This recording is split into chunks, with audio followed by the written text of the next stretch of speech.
അങ്ങയുടെ പ്രയോജനം വെളിപ്പെടുത്തുവാൻ ഞാൻ ആരാണ് ഹേ വിശ്വനാഥ? എന്റെ ആഗ്രഹം ഇത് മാത്രമാണ് ഭഗവാൻ.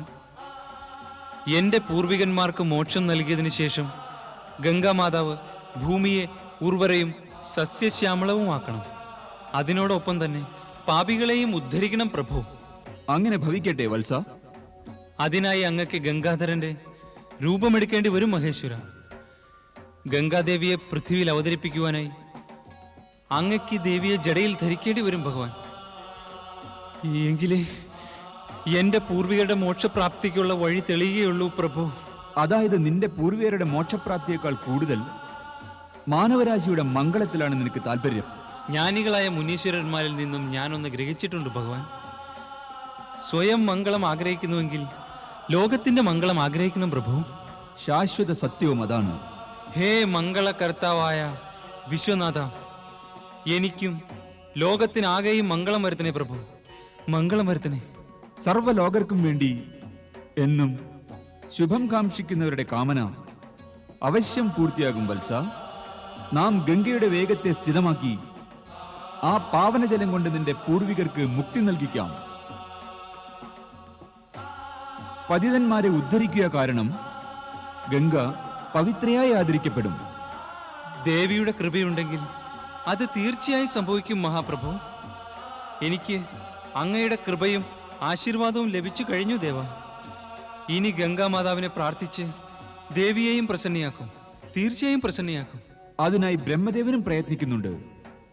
മഹാവിഷ്ണുവുമായുള്ള ചർച്ചയ്ക്ക് ശേഷം അദ്ദേഹം ഗംഗയെ ഈ മംഗളകാര്യത്തിനായി വിളിച്ചിട്ടുണ്ട്. നിശ്ചിന്തനായിരിക്കൂ വത്സ. പ്രഭു,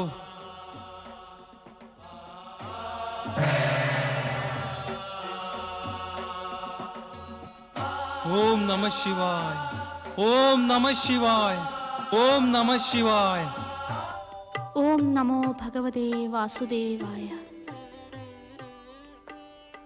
ആജ്ഞാപിച്ചാലും ശ്രീഹരി, അങ്ങ് വിളിച്ചു, ഞാനിതാ ആഗതയായി.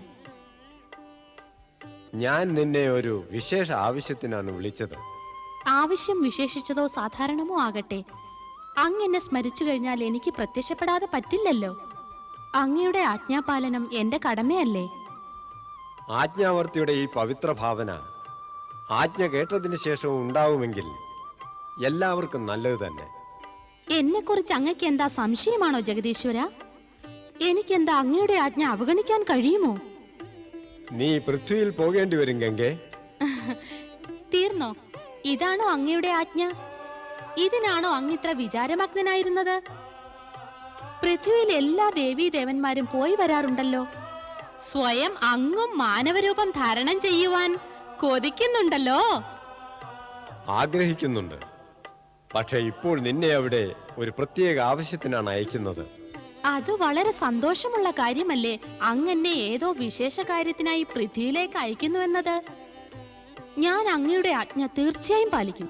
പൃഥ്വിയിൽ പോകും, ആവശ്യം പൂർത്തിയായാൽ ഉടനെ തിരിച്ചു വരും. അങ്ങനെയല്ല ഗംഗേ. പൃഥ്വിയിൽ പോയതിനു ശേഷം ഇവിടേക്ക് തിരിച്ചു വരിക എന്നത് അസംഭവ്യമാണ് ഗംഗേ. ഇവിടെ തിരിച്ചു വരുന്നത് അസംഭവ്യമെന്നോ? അപ്പോൾ ഞാൻ എന്നേക്കുമായി ഭൂമിയിൽ വസിക്കേണ്ടി വരുമെന്നാണോ? അങ്ങെന്നെ അങ്ങയുടെ ചരണങ്ങളിൽ നിന്ന് എന്നേക്കുമായി അകറ്റാൻ ശ്രമിക്കുകയാണോ? ഞാൻ അങ്ങയുടെ ശ്രീചരണങ്ങളിൽ നിന്ന് വേർപെടണമെന്നോ? എന്തിന്? ഞാൻ എന്ത് അപരാധം ചെയ്തു? എന്ത് അപരാധത്തിനുള്ള ശിക്ഷയാണ് അങ്ങ് എനിക്ക് നൽകാൻ ആഗ്രഹിക്കുന്നത്? ശാന്തമാകൂ ഗംഗേ, ശാന്തമാകൂ. അശാന്തിയുടെ ബീജം എന്റെ ഉള്ളിൽ വിതച്ചിട്ട് അങ്ങ് എന്നോട് ശാന്തയാകാൻ പറയുന്നുവോ? പൃഥ്വിയിൽ എന്നെന്നും വസിക്കുവാനുള്ള അങ്ങയുടെ ആജ്ഞ എനിക്ക് ശാന്തിയുടേതല്ല, അശാന്തിയുടെ കാരണമാകും ജഗദീശ്വര. എനിക്ക് വിശ്വാസമുണ്ട്. സ്ഥിതിയുടെ പൂർണ്ണജ്ഞാനം ലഭിക്കുന്നതോടെ നീ തീർച്ചയായും ശാന്തയാകും. ആധാരമില്ലാത്ത അങ്ങയുടെ വിശ്വാസത്തെ പറഞ്ഞു ധരിപ്പിക്കാൻ ശ്രമിക്കേണ്ട വിശ്വേശ്വര. എന്നെന്നും ഭൂമിയിൽ വസിക്കുന്നത് ഓർക്കുമ്പോൾ എന്റെ രോമകൂപങ്ങൾ കൂടി വിറച്ചു പോകുന്നു പ്രഭോ. അങ്ങനെ വിറയ്ക്കുന്നത് അപരാധികളാണ് ഗംഗേ. ജഗദീശ്വര, ദയവായി അങ്ങ് പറഞ്ഞാലും എന്ത് അപരാധത്തിന്റെ ദണ്ഡനയായിട്ടാണ് അങ്ങ് എന്നെ എന്നേക്കുമായി ഭൂമിയിലേക്ക് അയക്കുവാൻ തീരുമാനിച്ചത്? ഗംഗേ, നീ ഭ്രമിച്ചിരിക്കുന്നു. അതാണ് പൃഥ്വിയിൽ പോകുന്നത് ദണ്ഡനയായി കാണുന്നത്. ഭൂമിയിൽ അവതരിക്കുക, അവിടുത്തെ പ്രാണികളുടെ ദുഃഖവും സുഖവും പങ്കിടുക ദണ്ഡനയല്ല, പുരസ്കാരമാണ്. പിന്നെ നീ തന്നെ ഒരു സത്യം പറയുകയുണ്ടായല്ലോ, ഞാനും പൃഥ്വിയിൽ പോകാൻ ആശിക്കുന്നു എന്ന്. പറഞ്ഞത് ശരിയാണ്. പക്ഷെ സ്ഥിരമായി അവിടെ വസിക്കുവാൻ അങ്ങും ഒരിക്കലും ഇഷ്ടപ്പെടുകയില്ല. ലക്ഷ്യം പൂർണ്ണമായാൽ തിരിച്ചു പോരുമെന്നത് തീർച്ചയാണ്. തിരിച്ചു വരാമെന്നുണ്ടെങ്കിൽ പോകുന്നതിന് എനിക്കൊരു വിഷമവുമില്ല. പക്ഷേ എന്നേക്കുമായി നീ അകാരണമായി അശാന്തയും ഉത്തേജിതയുമാകുന്നു ഗംഗെ. അവിടെ പോകുന്നതിന്റെ പ്രയോജനം മനസ്സിലാക്കുമ്പോൾ നിന്റെ വിചാരധാരയുടെ ദിശ തന്നെ മാറും.